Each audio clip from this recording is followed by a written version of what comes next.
Guys are going to be timid and not knowing what's going on. You play hard, you play together. I mean, that's all we ask.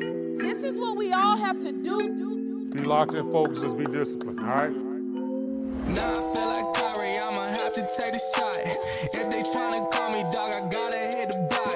Started from the bottom, but we made it to the top. And I told them time is money, that's why I don't ever stop. I got my black hoodie with a rollie on, eating pasta like Corleone. I don't got time for no fake boy. If you got the money, gon' show me some. I got 2 whips and I'm self-paid. Never got help, bro, I'm self-made. Started from the bottom, but we made it to the top. And I told them time is money, that's why I don't ever stop. Hey, what up, say? Whole month in the studio, said I'm locked in. My stock going way up, I got options. Yeah, they fine, but stop playing, you not him. Wait, the numbers going up.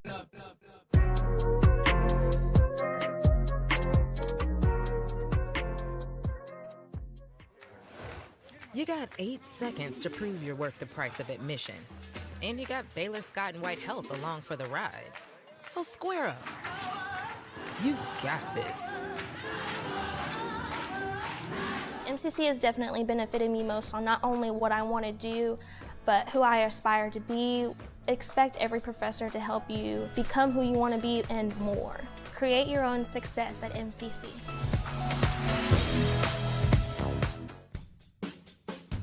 RJ's Bargain Center is your home team for appliances at unbeatable prices. From refrigerators to washers, dryers to stoves, you'll find brand new appliances with huge discounts. And just like your favorite local teams, RJ's is proud to support our community and local sports. Score your savings today at RJ's Bargain Center, 711 Lynn Street, Waco. Call 254-224-6178. RJ's Bargain Center, where big savings are all.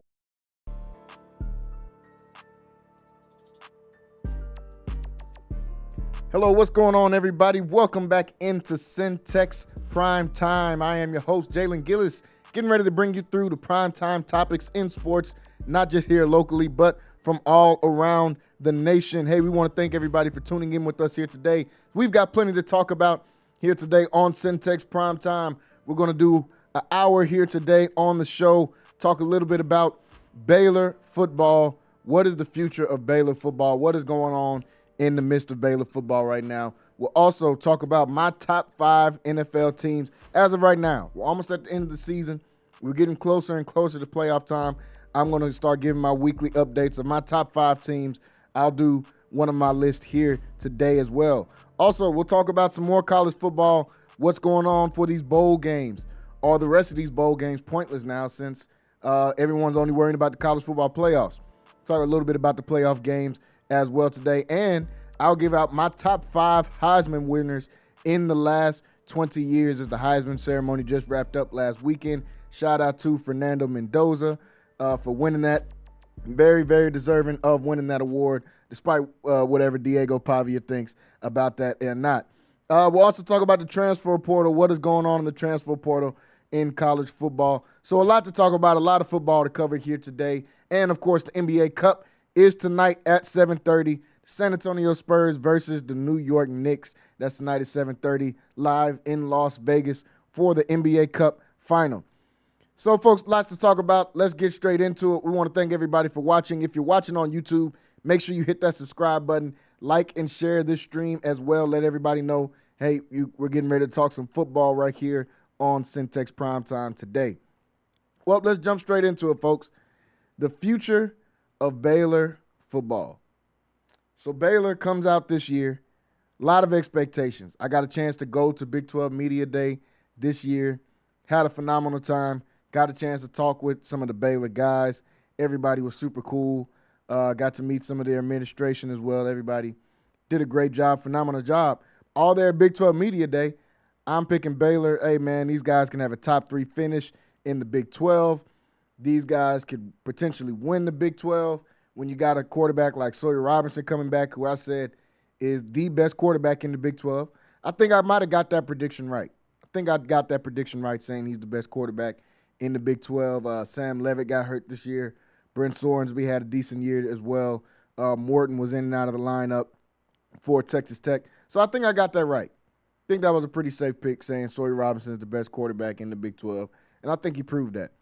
But I think every single other prediction I said about Baylor, I probably got wrong. Baylor started out the season 4-2.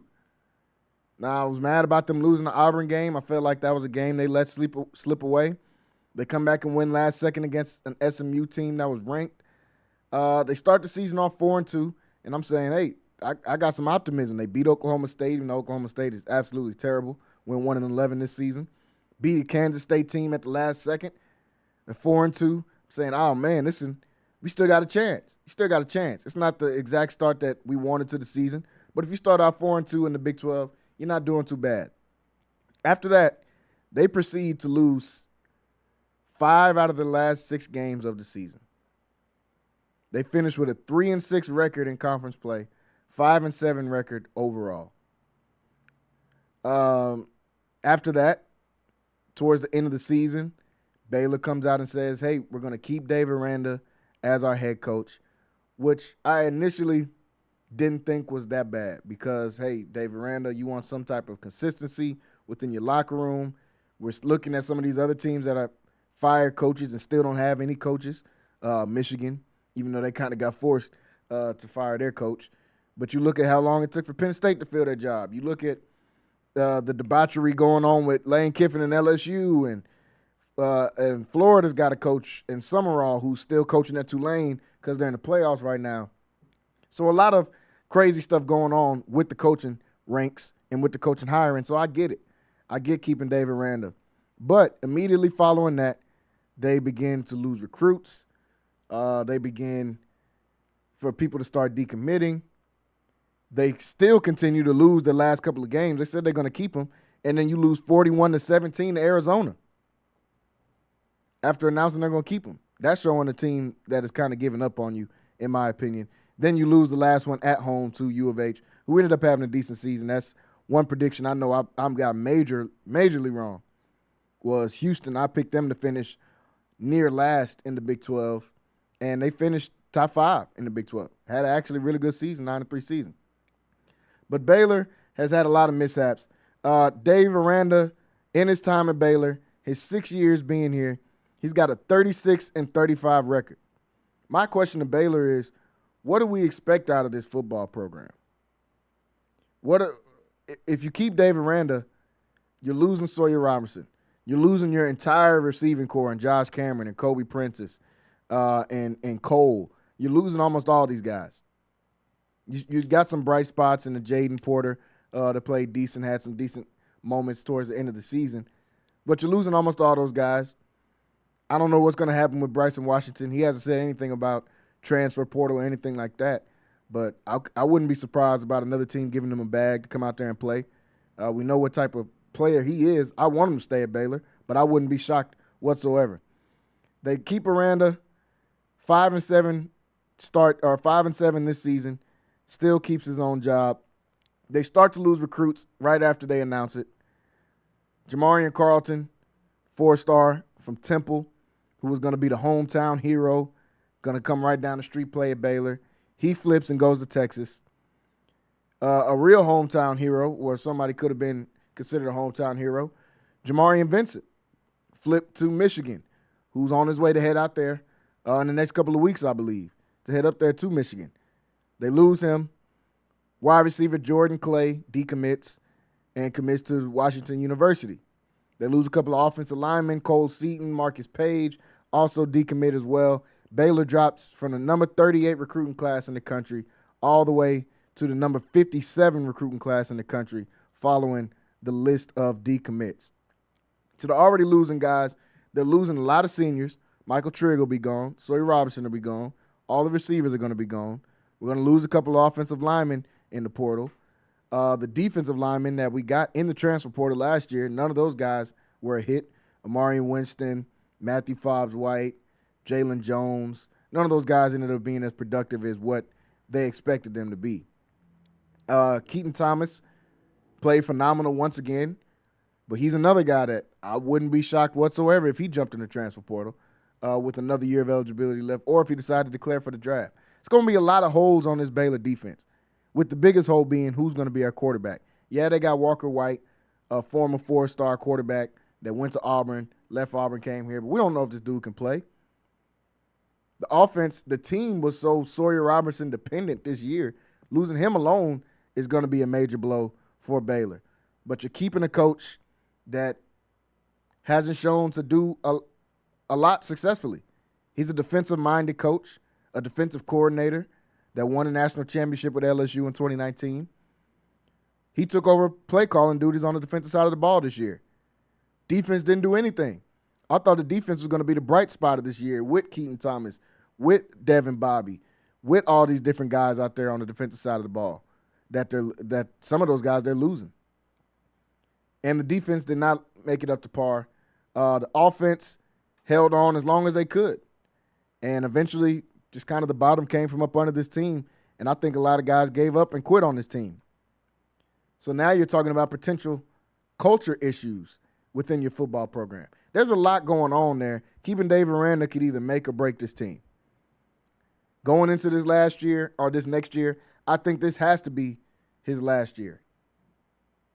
Unless he comes out, wins the Big 12, does something miraculous, which just as of right now, we haven't gone through the transfer portal and all that, but just looking forward and seeing the decommits, seeing these different guys leaving the program. I don't see how we could expect a lot out of Baylor next year without Sawyer Robinson, without some of those other major seniors that I just named a minute ago. So it's going to be tough moving for Baylor football next year. What's the future look like? I don't know. Maybe middle of the pack in the Big 12. Obviously, this is just my initial reaction. We haven't, transfer portal opens up January 2nd.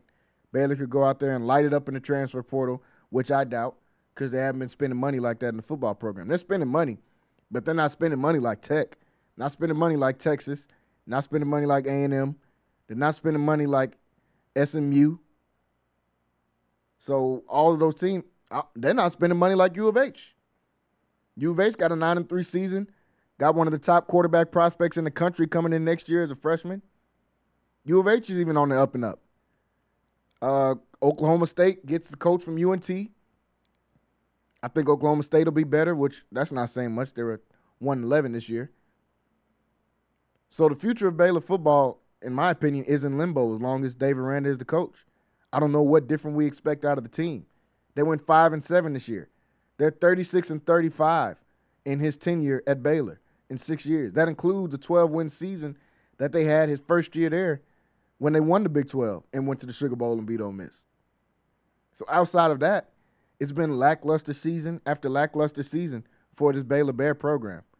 Outside of winning that Big 12 championship, only thing Dave Aranda can cling on to is the 6-game winning streak from last year, which that's over with because we didn't even win 6 games this year. I don't know. It's going to be tough for Baylor football. I'm a Baylor fan. I've been a Baylor fan since the Robert Griffin era. But I don't see how this is potentially getting better. One of the biggest bright spots that they have coming back onto this team or coming to this team is the 4-star receiver, hometown hero in London Smith. Mom was a Baylor athlete. Dad was a Baylor athlete. Had a historic run at university here in the Waco, Texas area. Going to go down in the history books probably as a top 3 player, if not the number 2 player ever in university history behind the great LaDainian Tomlinson. That's the bright spot. I would lean in on that. And I'm letting him play as a freshman right away and being involved in the offense because he's a guy you got to keep. You also got to reward this kid for staying. All the guys that he's been kicking it with on recruiting trips and all the different things talking to throughout this recruiting process, man, half those dudes decommitted. They're gone. He stayed. You got to reward this guy for staying. Get him involved in the offense early next year. I'm not sure that he won't be the best receiver on Baylor's roster next year. And that sounds crazy. Oh, just a freshman coming in. If you haven't watched London Smith play, you need to watch. Go back and watch the highlights. I called multiple of his games this year. Dude is phenomenal. That coupled with who else is going to be their receiver? I like Jaden Porter, another local kid from Lorena. I think he's nice. Taz Williams, if he stays, I think Taz Williams is nice. I don't think either one of those guys are better than London right now. So you got to reward this kid. You got to lean in on that, and you got to continue to try to make a push in the Central Texas area like you were doing when you got Jamarian Carlton, when you got Jamarian Vincent, when you got Devontae Kirkland to commit, who's still committed to Baylor. You got to continue to try to dominate this area locally in order to have any chance. And like I said, next year, I think it's got to be Baylor. I think it's got to be David Randall's last year with Baylor. They go out there and they start the season 1-4, 1-5. It's got to go. Got to go. Got to get him fired. Got to get him out of there. Do I want that to happen? No. But as I've just stated, I don't. How is it going to change? Why is it going to change? We've seen what David Randall can do for the last 6 years. I don't see what will change now with less talent potentially coming in next year. So, as I said, Baylor football's future is in limbo as of right now with the way that with David Randall being the coach. Until he is no longer the coach, they'll continue to be in limbo. Let me switch over to the NFL for a little bit. Sheduer Sanders played against the Chicago Bears, had a bad game, which instantly brings out the critics. Will Sheduer continue to be the starter? Do you think Sheduer is the guy going in next year? Do you keep him around? I think Sheduer has shown enough to already say he's the best quarterback in Cleveland, for sure. And to say, hey, let's go in next year and try to actually build around this dude. We already know he's a cash cow, for one. NFL is a business first. Dude is a cash cow. Every game, including in Chicago, including wherever they've played, all the way back to his first preseason game in Carolina, all you see is Sheduer jerseys. You got to keep him around for that. The team morale seems to be higher. Myles Garrett maybe won't ask for a trade. Maybe. I wouldn't be mad if he asked for a trade. Dude's about to break the sack record, and their team is 3-11. So I get it. Sheduer played bad against the Chicago Bears, but there's stipulations to him playing bad. You got to add context in order to fully understand what happened in this game. Yes, he went 18 for 35, no touchdowns, 3 interceptions, 8.2 QBR, a 30.3 QB rating, got sacked 5 times. That's a bad game. But you're playing against a Chicago defense that is top 5 in the league in just about every single statistical category. A Chicago defense that's number 1 in turnovers differential between their offense and their defense. Number 1 in the league by a lot. So you're expecting him to come into that, play in Chicago against a 10-win team, against a top defense, and it's 1 degree outside. And Sheduer is supposed to come out here and play great. Why do we give him these expectations that we don't give Cam Ward? When are we going to start having those conversations? We ain't put no expectations on Cam Ward. He goes out there and looks terrible every game, which is cool. I ain't even saying Cam Ward sucks. I'm just saying he goes out there and majority of the games he's played this year, he's looked bad and played bad. Good weather, bad weather, or whatever. And Cam Ward doesn't seem to be discussed as much as Sheduer Sanders seems to get discussed, which is crazy. And one guy's number 1 overall pick, and the other dude was a 5th-round pick. Second, Sheduer had no run support in this game. If it's 1 degree outside playing against a defense that specializes in taking the ball away, you got to come out and run the ball. The leading rusher in the game against the Chicago Bears was Sheduer Sanders, 2 runs for 24 yards. You take away his 24 yards, this team ran for 26 yards between Quinshawn Junkins, Travion Williams, and Harold Fannin. 26 yards on 14 attempts. That's pathetic. They played with, I believe, 4 starters gone on their offensive line this game. 4 starters gone on the offensive line. Can't run the ball. 1 degree outside. Wind blowing crazy. Your receivers. David Njoku out in the game. Didn't play in this game. Jerry Judy, not a number 1 receiver, but he played in this game, didn't do much. Isaiah Bond is an undrafted free agent. Malachi Corley is an undrafted free agent. Those are your main guys out there, outside of Harold Fannin, who's had a phenomenal rookie year. Pro Football Focus has their receiving core, the offensive weapons for the Cleveland Browns, ranked dead last in the NFL. And I didn't need Pro Football Focus to confirm that. You can just look at the guys on the team. This is easily the worst weapons to work with. Now, we knew all of this before going into this game with Sheduer, or when we were all asking for Sheduer to start. My only point in saying all this is we can't just say, look at the stats and say Sheduer had a bad game. Yeah, he had a bad game. But there's reasons to why he had a bad game. He's playing on possibly the worst team in the NFL, with the worst weapons in the NFL, with the worst offensive line in the NFL, against one of the best defenses in the NFL. So come on, y'all. Like, we got to use our brain a little bit. Let's use some context when talking about these teams, when talking about Sheduer Sanders and how to evaluate him. Chase Daniels did another great breakdown on his game. He always does good ones.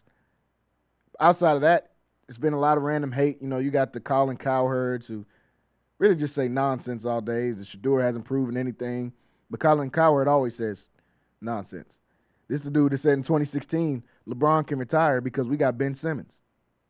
That alone should have you never talk about another basketball take. That take alone. We're talking about 2016 LeBron. Think about how great he was playing. And he said, yeah, we got Ben Simmons now. We're good. That alone should have you not be able to talk about basketball any longer. But there's been a lot of guys, not just Cowherd, saying things about Sheduer, saying, oh, he had a bad game. Y'all just couldn't wait for him to have a bad game. But guess what? He's going to have a bad game. He's a rookie. He's a fifth-round pick, and he plays for the Cleveland Browns, who 99% of the games that they've played in the history of the Browns organization has been bad quarterback play. So they should be used to it, and we should be used to it. Will Sheduer get better? Yes. I think they've got to build a team around him next year. I think the first thing they had to do is get rid of Kevin Stefanski. No idea how he's even a coach still right now. It actually boggles my mind how he's still a coach in this league. But, hey, they want to keep him around. That's the first thing they got to do. Fire Kevin Stefanski. Get Stefanski out of here. Next thing they have to do, get this dude an offensive line. You traded back and said we don't want Travis Hunter. We're going to trade back and get Mason Graham and get extra picks. Cool. Use those extra picks to build an offensive line. Because if you look back at last year's draft, the Browns might have had the best draft in the draft and out of any other teams in the draft. Harold Fannin looks like a stud. Sheduer Sanders looks like a stud. Quinshon Judkins looks like a stud. Carson Schweschinger looks like a stud. Mason Graham is decent. That was your first pick, but I mean, he's decent. But the rest of those guys you drafted, man, they look great. Dylan Sampson, you draft him late in the draft. He looks great. So, I mean, they had they go and get Isaiah Bond, an undrafted free agent, who looks pretty good as well. So they've got good pieces. You continue to build out that offensive line. I think Sheduer will be straight in the Browns. I don't like him being in Cleveland. I said before the draft, I hope the one team that doesn't draft him is the Cleveland Browns, and of course he goes to the Cleveland Browns. But if he's going to be there, let's try to make this thing work. Let's build into the offseason. Let's get him an actual receiving core. Let's get Jerry Jeudy off the team. He working with Stefanski. Those two guys got to go. Get Stefanski and get Jerry Jeudy out of here, man, and I think that those two guys will be okay. That Sheduer will be okay going in. And if they keep Myles Garrett, Browns might actually be decent next year. We don't know who else in the AFC North is going to be decent. I don't know what's going on with the Ravens. I think they need to fire Harbaugh. It's long overdue for him to get fired. We don't know what the Ravens are going to look like next year. Everybody on the Steelers is 50 years old. We don't know what the Steelers are going to look like next year. The Bengals, we don't even know if Joe Burrow wants to be there. This dude might retire the way he's talking. So if you're Cleveland, there's an opportunity here. Now, Cleveland never jumps on an opportunity. They never go out and seek to be – they never come out and take advantage of the opportunity as far as the division being bad. Historically with the Cleveland Browns. So am I expecting them to do it next year? Not really, but you have some building blocks. Now, if you're not going to do it, hey, let's just trade Sheduer and get this all over with. Send him to Miami or send him to Vegas or send him to Los Angeles, one of these cities, so we can actually enjoy watching Sheduer play and don't have to watch Cleveland Brown games. But if he's going to be in Cleveland, let's actually build a team around this dude and see what he can do. Folks, we're going to take a quick break here on Centex Primetime. When we come back, top 5 NFL teams. I'm going to do my top 5 Heisman winners over the last 20 years.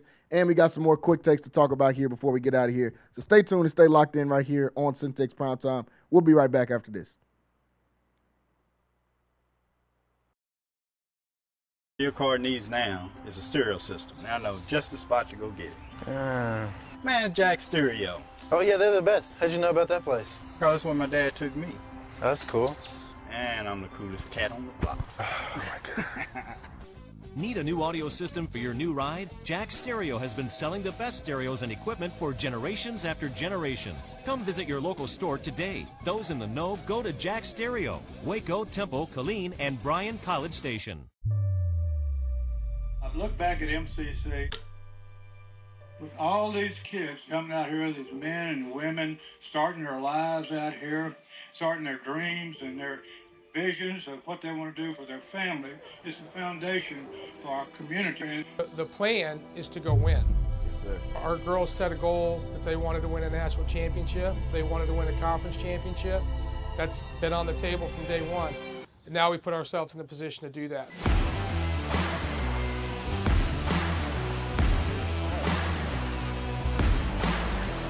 Pitch hit in the air and deep to left field. Going back is Rayvon Morgan at the wall. He leaps and he makes the catch for the third out. Too much to give in. If you think it's over, then let's start it again.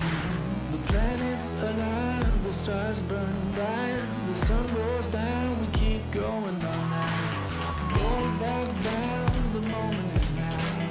Don't miss out, we're never turning around. Going back into it, it'll go all the way to the wall. One run is scored. Rounding the third, coming home to score is Aiden Cooney. Catch me if you can. We're renegades.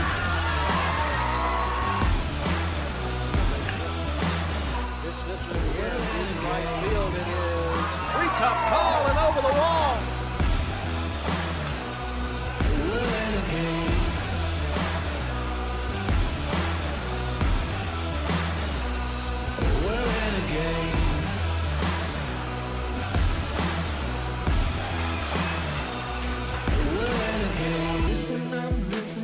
Hits the first pitch down the right field side. That's going to be it. Touching third and coming home is the winning run. Carson Croca give a RBI double to Blake Hansen. The Highlanders walk it off and win by a score of 10-9. We're renegades. This is why you need Centex Primetime. Jalen Gillis brings the realness. Dive into the heart of sports with the most passionate commentary around. From pro to high school, Jalen's got the insight and energy you crave. Catch all the action weekdays from 5 to 7 p.m. on the Centex Sports Network, only on YouTube. Join the conversation and elevate your sports knowledge with Centex Primetime. Don't miss it.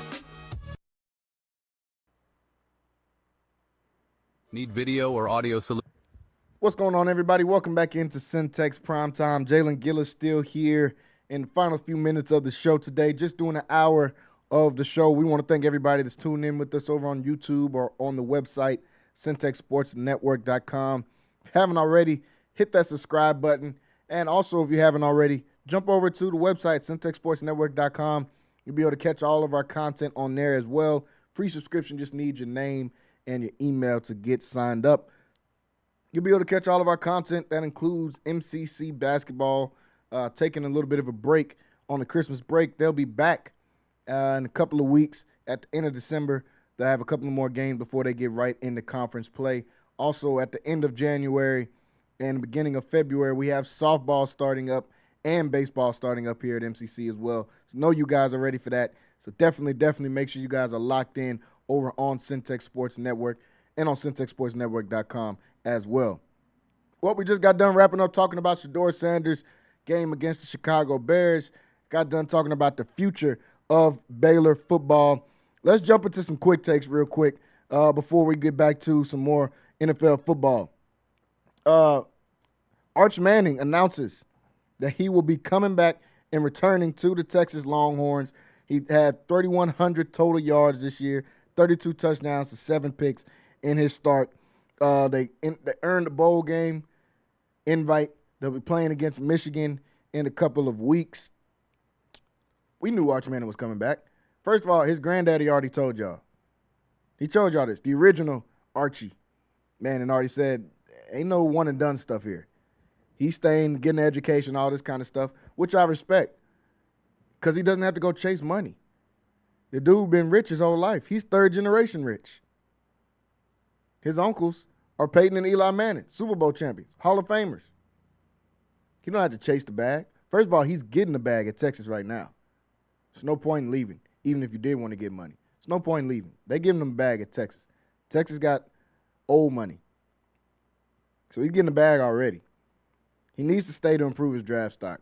I don't know who's going to be the top pick in the draft. I'm sure we'll do a lot of draft analysis in the next few months leading up to this next draft, just like we did last year as well. But I don't know who's going to be the top quarterback coming out this year. I don't think it should be Arch Manning if you decided to come out this year. Stay another year, get another year under your belt, onto that offense with Sarkisian. See if Sarkisian helps you get some better weapons. I wasn't just fully convinced by the pass catchers this year. I think it's the worst batch of Texas receivers they've had in the last 2 or 3, maybe 4 years. I mean, they've had the Xavier Worthies. They've had the Matthew Goldens. They've had the Isaiah Bonds over the last couple of years. I don't see Ryan Wingo as that. I don't see DeAndre Moore as that. They cool. They're all right. But get Arch some real deal top-level talent. Get him a Ryan Williams. Get him a Jeremiah Smith. Get him a Cam Coleman. Get him one of them type of guys. Help boost that running game. They got a couple of linemen that are decent. Get a bell cow back to back up Trey Wisner. It could be Simon. I think he ended the season pretty decent. It could end up being Simon. But get him some real deal guys, and they got some big-time recruits coming in at the running back spot as well. But I'm excited to see what Arch's going to do next year. He struggled, and he got better as the year went out. That's what you're supposed to do. Everybody expected him to come in and just be plug and play like he was Peyton. He's not. He was playing against, 5'7" corners at the Catholic leagues that he's playing in New Orleans. That's a big jump from that to what he was just playing against in the SEC this year. Can Texas get back to being a number one team like they were to start this season off? Maybe. I don't think so. I just don't think Texas is like that, honestly. That's just my honest opinion. I just don't think Texas is like that. I like their team. I think they got some guys, but until they go and get some real deal dogs out there, multiple of them, it can't just be Anthony Hill. Can't just be Colin Simmons. Anthony Hill's gone. He's probably going to the draft. Colin Simmons will be back. Who's going to be that dog like Anthony Hill? Jelani McDonald's coming back. I think he's a dog. They need some more dogs on that defense, in my opinion. Same on the offensive side of the ball. So I think Arch Manning coming back was pretty, we all expected that. Most of us expected to see him coming back this year. Jackson Dart, battling concussions. 50% of the games Jackson Dart has played in, he's been evaluated for a concussion. See, this wild man style of football that everybody likes when it's when it's a blonde-haired, blue-eyed white guy. That's when they seem, oh, man, he just doesn't care. He'll do anything for his team. He'll run through a brick wall. That's not what I want. I don't want my quarterback to run through no brick wall. Or you're going to get this. Jackson Dart is a crash dummy. Let's just, come on, y'all. This is the way he played at Ole Miss. This is the NFL. It's not going to work. You're not going to go out here and start trucking dudes and get up and say something crazy because you went to Ole Miss, so I know you were saying something crazy. Something you ain't supposed to be saying. We all seen the video. We all seen the video of Jackson Dart answering the phone, saying a word that guys that look like him shouldn't say.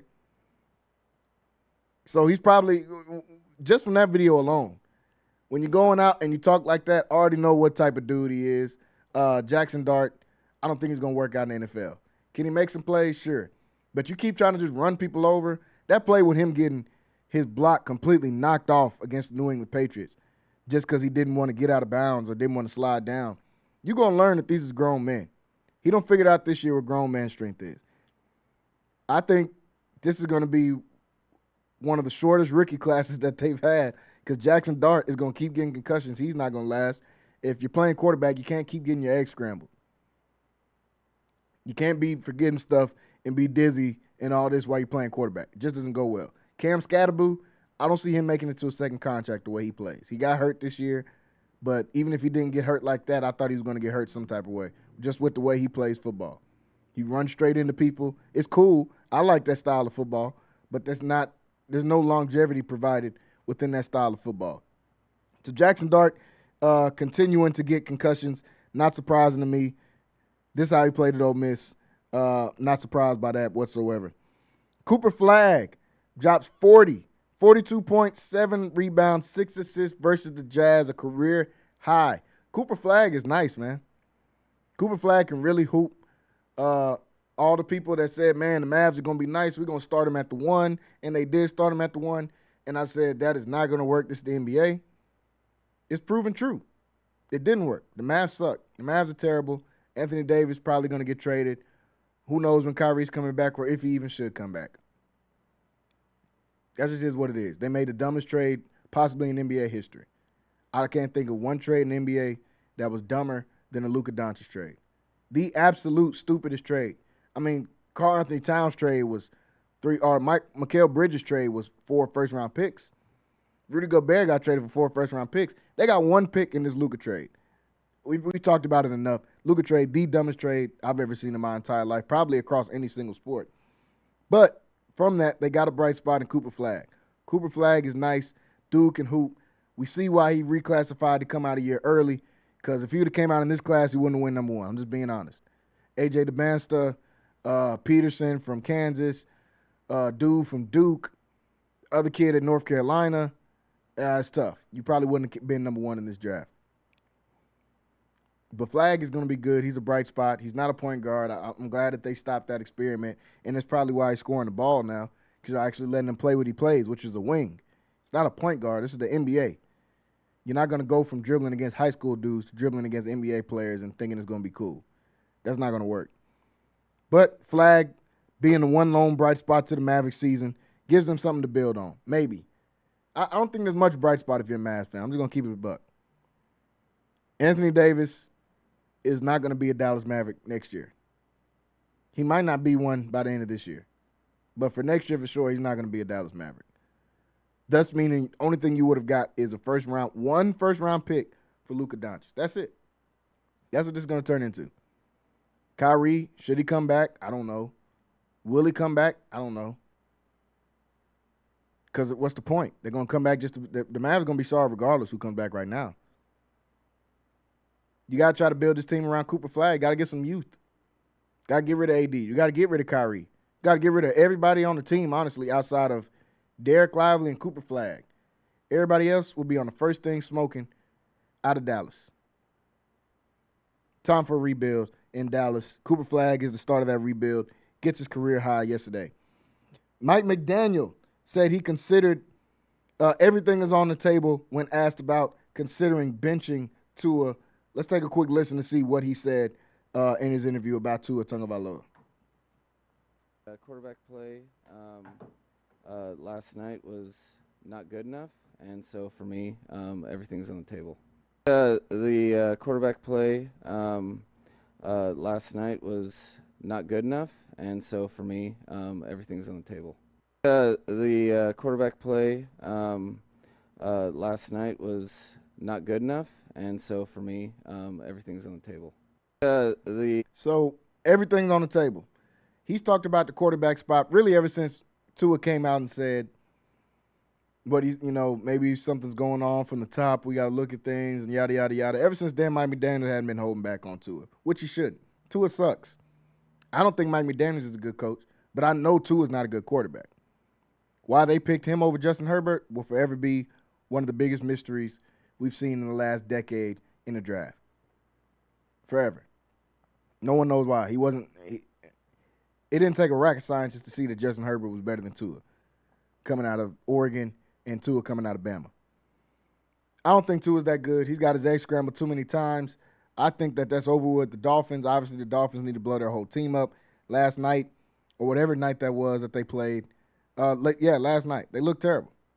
The game was terrible. I turned it off. Pittsburgh's not even really that good of a team, and they still dominated Miami because Miami's bad. I'm not sold on Mike McDaniels as a coach, as I said. Definitely not sold on Tua as a quarterback. They keep doing the finger pointing back and forth.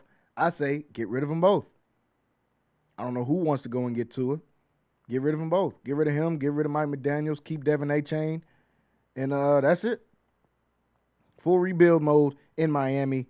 I think he should have been fired last year in Mike McDaniel when you're supposed to be an offensive guru and you guys couldn't even find a way to score touchdowns for like 4 or 5 weeks. Supposed to be an offensive guru even though Tua was out. Tua's in now, Mr. Guru, and you scored 15 points yesterday. So I think it's time for some changes in Miami. Get all those guys out of there. Matter of fact, get rid of everybody. Get Sheduer in Miami. That's what I want to see next. Sheduer in Miami would just be absolutely crazy. So I would actually like to see that. Him getting a chance to go out there. Kawhi Leonard said he knew he was leaving right away. Let's listen real quick to what Fred VanVleet said about Kawhi Leonard and his time in Toronto. He said it from day one. I'm not staying here. You know what? He never said he was going to stay. Did you guys feel a way like, man, like you're not going to come back and play with us? Like we just did the whole thing. No, and the only reason why is because he did what he came to do. And he said it from day one. I'm not staying here. You know what? He never said he was going to stay. So. He, from day one, I don't know why they traded for me. I don't want to be here. I'm not staying here. Now, Toronto put their best bid in, man. The city bowed down like we've never seen before, man. You know what I'm saying? And so, yes, as for us regular people, we can look at it and say, man, how could you leave that? You know what I'm saying? But his mind was made up, man. Kawhi is Kawhi. I thank him eternally for helping us win a championship and carrying us to a moment to where I could be solidified. He said it from. So that was Fred VanVleet talking about Kawhi Leonard and his time in Toronto. Kawhi Leonard is one of the funniest people to ever play in the NBA. Let's just start with that. We all seem to laugh. Pretty much everything he does is hilarious. Him saying, as soon as he got there, hey, I don't even know why they traded for me, bro. I'm not staying. It's hilarious. Then he goes out and wins a championship and doubles down on no, I'm not staying. I don't want to live in Toronto. I think Kawhi Leonard is a legend already for a lot of different reasons. That just adds to the legend even more. Y'all traded for me. I'm not staying. I'm telling y'all I'm not staying. But I'll go out here and win you guys a championship. And that's exactly what he did, man. Shout out Kawhi Leonard. Don't know what in the world is going on with the Clippers. A lot of turmoil. Don't like the way that they treated Chris Paul, even though we all know Chris Paul is annoying. But y'all knew Chris Paul was annoying before he got there. He's the best player in y'all franchise's history. You're supposed to treat him better. But shout out to Kawhi, man, for keeping it funny. My top 5 Heisman winners in the last 20 years. A lot of names in the last 20 years. Obviously, shout out Fernando Mendoza for just winning, wrapping up the Heisman ceremony this last weekend. Well-deserved win. That would have been my vote if I had a vote for Heisman. But my top 5 Heisman winners in the last 20 years. At number 5, I got Travis Hunter. Yeah, I already know that's crazy. Because some people would say Travis Hunter, man, he had a great year. He did this year. He did. Huge Travis Hunter fan. That's why I got him 5. I mean, this is a hard list. This is only 5 guys getting in. Pause. Top 5 list. Travis Hunter is the number 5 on my list. Obviously, what he was able to do on both sides of the ball, generational talent, what they were able to accomplish in Colorado, he's going down in history books for sure. At number 4, I got Joe Burrow. Joe Cool, Joe Breezy, Joe Burrow. The season they had in 2019, absolutely phenomenal. I mean, it speaks for itself. The season they had in 2019, what he's able to accomplish with Jamar Chase, with Justin Jefferson, most top 10 wins in the season. They blew everybody out. I think they might have averaged just about the most points ever. Averaged dang near 50 points a game. Got to the final game of the season against Clemson. Absolutely destroyed them. They destroyed Bama, one of the most stacked Bama teams I've ever seen in my life. They destroyed them. So, yeah, those are the reasons why I've got Joe Burrow, number 4. Number 3. This is where it starts to get tough, man. Number 3, I had to put Lamar Jackson. Seeing what Lamar Jackson was able to do at Louisville was ridiculous. The difference between him and just about everybody else on this list I'm looking at from the last 20 winners, I see USC, Ohio State, Florida, Oklahoma, A&M, Florida State, LSU, a lot of guys from Bama. Those are top-tier schools. Lamar Jackson was at Louisville doing what he did. Nobody on the entire team went to the league besides Jair Alexander, who was a corner. So he could do nothing to help Lamar Jackson do what he did. Lamar Jackson was dominant. I remember waking up watching that 11 o'clock game where he destroyed a top 10 ranked Florida State team. Imagine if Lamar was on a Florida State, if he was on Alabama, if he was on Ohio State, what his numbers would have looked like. That's why I got to put him top 3, man. We try to just gloss over the Lamar Jackson in college era. Highlight tape is one of the craziest college highlight tapes ever. So I got him at number 3. At number 2, Reginald Bush. I don't even know if his name's Reginald. Reggie Bush. Reggie Bush was probably the first guy I can remember in college that's like, okay, this is just ridiculous. Obviously, I was young. That's what I'm saying. Now, I know there's been plenty of guys. But Reggie Bush, we're talking about just the last 20 years, so all the way to 2005. Reggie Bush and what he was able to do at USC, winning the Heisman, winning the Natty, getting his Heisman taken away, being one of the most electric football players we've ever seen in college football, still to this day, especially at the running back spot. USC hasn't been relevant since then. And they've had plenty of dudes. They had Matt Barkley, who they thought was the second coming of Jesus, I guess, as much as they used to talk about him coming out of Matter Day. They've had the Caleb Williams. They've had all these different guys. Haven't been anywhere close to the level of relevance they had when Reggie Bush was at USC, one of the most exciting college football teams of all time. Reggie Bush, number 2. Number 1 Heisman winner in the last 20 years, Cam Newton. I didn't have to wait. It's Cam Newton. Now, some people say, oh, Reggie Bush or Tim Tebow or all these guys. Cam Newton won a national championship going through the SEC when the SEC was loaded with the worst team I've seen out of probably any national championship team. Never seen a national championship team worse than those Auburn Tigers. They beat Bama. They beat LSU. They beat Oregon in the Natty. And an Oregon team that was stacked. Shout out to Michael James and all those dudes on that team. Nobody on the team played an NFL snap outside of Nick Fairley, who was a defensive tackle. Nobody on that offense played an NFL snap. They didn't run a route. They didn't catch a ball. They didn't block for anybody on that team. He was that dominant to take them all the way. Those are my top 5, man. Cam Newton's number 1 easily, in my opinion. But that's my top 5 guys. Travis Hunter, Joe Burrow, Lamar Jackson, Reggie Bush at 2. Number 1, Cam Newton. That's my list. Argue with your mama.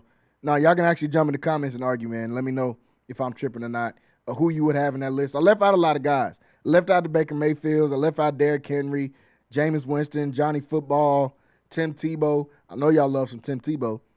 I don't know if I'd have put Tim Tebow on my top 10 if I did a top 10 list. We got to stop gassing Tim Tebow. We're old enough now. We can look back. We can watch the film. Let's stop gassing Tim Tebow. He was playing like a caveman out there. He was running people over and bleeding all over his face, and y'all was like, man, that's what football is about. That just looks like football, which is cool. What he did was cool. I don't know who on this list he's better than in the last 20 years. I'm just keeping it a buck. That's my list, though. Those are my top 5 guys I have in the last few years. NBA Cup getting ready to come on in a couple of hours, man.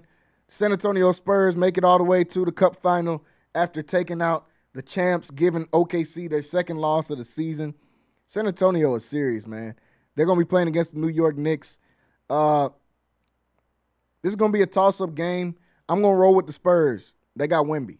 That's that simple of why I picked them. Even though I know the Knicks are a good team, Knicks have been playing great ball throughout this season. But I think Wemby just provides a mismatch for everybody. I love the guard play for San Antonio. Between De'Aaron Fox, Stephon Castle, Dylan Harper, who is going to be a star in this league. Dylan Harper is a monster already. Stephon Castle just had a 30-point triple-double last week. And De'Aaron Fox is still De'Aaron Fox. You add that along with Wemby, the complement of role players that they have out there as well. Give me the Spurs in this game tonight. New York's favored by 2.5 points, so I'm going to take San Antonio on that plus 2.5. That game is at 7:30 tonight. The NBA Cup. I actually like the NBA Cup. Some people think it's dumb. Or why are they doing this in the middle of the playoffs is all that matters. Man, it gives you something to watch. Soccer does a cup. Soccer does multiple different cups. I know all y'all don't watch soccer. But it gives you entertainment throughout the season outside of just trying to get through an 80-game season in the NBA. Gives you something else to work for. Gives you something else to watch. And it gives the players something to get paid. All they talking about is the extra change they're going to get from this. Gives them an extra added motivation. I think they need to do more of that for the All-Star game. Maybe they'll play a little bit harder in the All-Star game. But NBA Cup final coming up tonight at 7:30. New York Knicks versus San Antonio Spurs. I'm taking the Spurs plus 2.5. Let's look at my top 5 NFL teams. Top 5 NFL teams this year, so far through this year. Now, obviously, this list updates week in and week out, but I'm going to give you my top 5. First at number 5. This won't be a shocker to a lot of you. My Houston Texans. Yeah, not surprising at all. I got the Texans, man. Texans have been playing some good ball. The way that the Texans have dominated defensively, the way that the offense has been able to kind of snap back since C.J. Stroud has gotten back into the lineup, seeing them win games with him out of the lineup was very encouraging. Seeing the turmoil that Indianapolis Colts are going through, Daniel Jones tears his Achilles. They bring a grandpa in to play quarterback that couldn't throw it past 25 yards. Anthony Richardson gets cleared to come back, but they say they don't know when he's going to come back. Pretty sure they hate Anthony Richardson and don't want him to play football there anymore.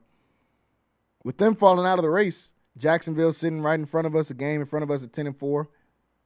I like Houston's chances, man. That defense gives you a chance against anybody in the AFC. Anybody. There's no big bad wolf in the AFC anymore. Kansas City Chiefs are eliminated. Chiefs dynasty is over with. This one at least. No big bad wolf in the AFC. Patriots and the Broncos had the best record. If I'm the Texans, I'm not scared of either one of those teams. Yeah, the Broncos, in my opinion, are the best team in the AFC. Their defense is ridiculous. But I would still take I'll still give the Texans a chance against anybody, man. They got a great defense, top 10 scoring offense, ranked top 5 in yards per play so far this year. Their defense, led by Will Anderson and Danielle Hunter, one of the best defenses, along with Derek Stingley in the secondary. Kalen Bullock, proven to be a ball hawk once again. I got the Texans at 5. At number 4, give me the Chicago Bears. We talked about them earlier when we talked about Sheduer playing against them this last week. Sitting at 10-4, I definitely didn't see that coming. Ben Johnson proving that this dude can really coach. Getting the best out of Caleb Williams right now. Their defense is top 10 in takeaways.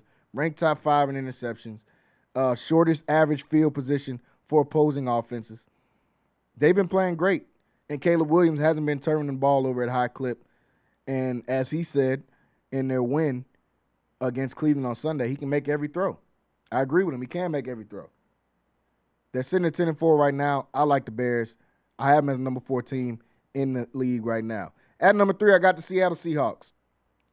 The way that they reconstructed this team that quickly, getting rid of Russ, getting rid of Geno Smith a couple years after that, getting rid of Pete Carroll, bringing a new coach in here, rebuilding this young defense.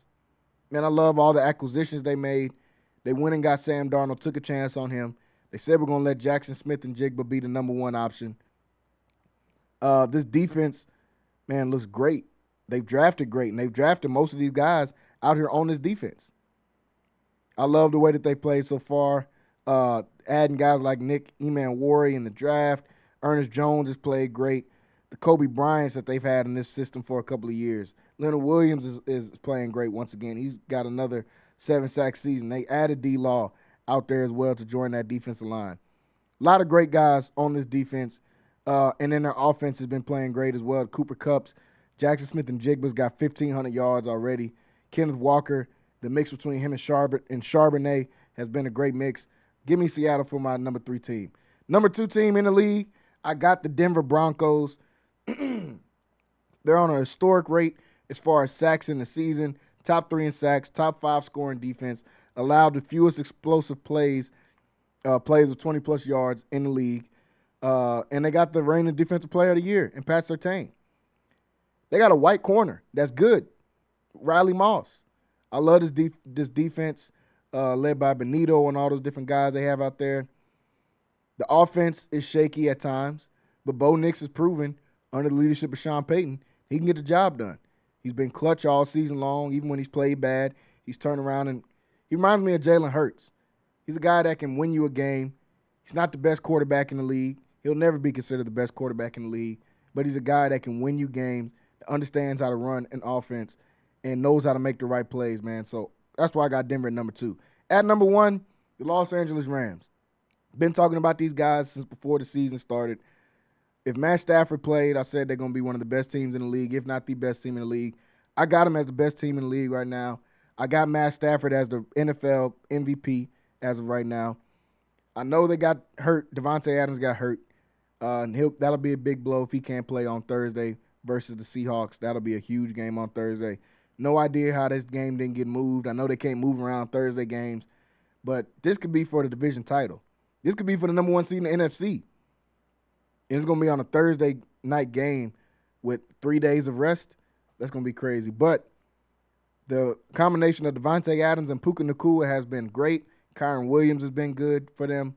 The guys that they've got on this defensive line to replace Aaron Donald, obviously you can't replace Aaron Donald, but when you get a Jared Verse, when you get Young, when you get Fisk, when you get all those different guys that you drafted in that front seven playing the type of football they're playing, the defense has been playing good enough. It's not a great defense, but it's good enough. Matt Stafford is playing out of this world. First ballot Hall of Famer, in my opinion. I got the Los Angeles Rams, number 1 team. So my top 5, Houston Texans at 5. At number 4, I had the Chicago Bears. Number 3, the Seahawks. Number 2, the Denver Broncos. Number 1 team in the league, the Los Angeles Rams. Hey, folks, we're out of time here today on Centex Primetime. I want to thank everybody for tuning in with us here today. We'll be back tomorrow, 5 o'clock regular time set for tomorrow, 5 to 7. We'll have Wayne Walker on here with us. We'll break down some more football. We'll talk about the upcoming bowl games. College football playoffs start this weekend. We'll break all of that down. Also, we'll go in and break down upcoming NFL games coming up as well. So stay tuned for that. That's tomorrow at 5 o'clock, Centex Primetime. Out of time here today. Thanks, everybody, for watching. Make sure you like, share, and subscribe on YouTube. You can follow me. You'll see my ticker, my name at the bottom ticker, at Jalen Gillis, on all social media platforms. You can follow me on there. Appreciate everybody watching. We'll see you tomorrow, same time, same place. Everybody have a great evening.